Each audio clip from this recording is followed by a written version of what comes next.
Good morning, viewer. Welcome to our Glory 3 years of breaking news for our viewer.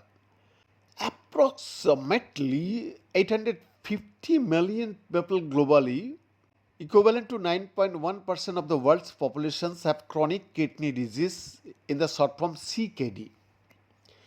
Viewers, the number of affected individuals has grown steadily during the past 20 years and is on track to continue rising. For the same, existing drugs such as RAAS inhibitors and angiotensin receptor blockers are commonly prescribed, but their effectiveness varies from patient to patient.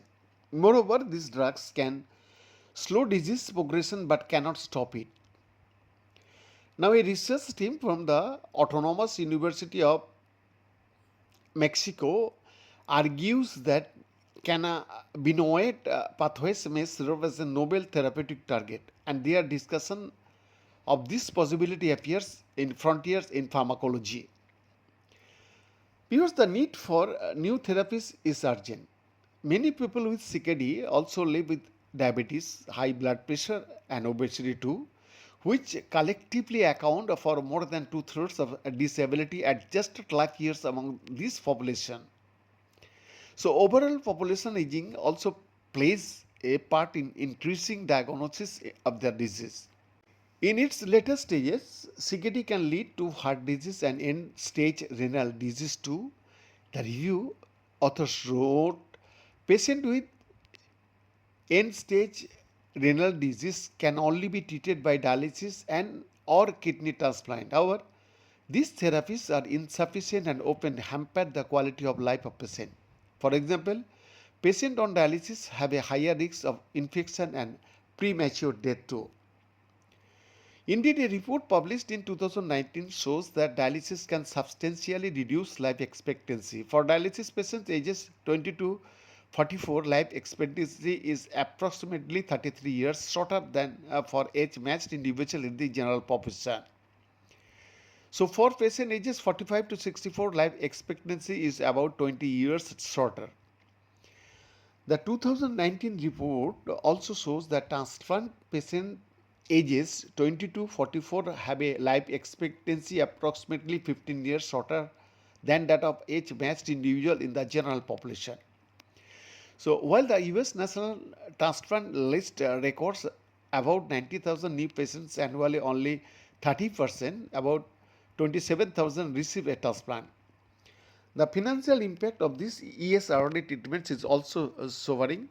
For example, 2 to 4% of the world's healthcare budget is allocated to dialysis and kidney transplants, even though they represent a 0.15% of the total patient population, state the authors of the Frontiers in Pharmacology review.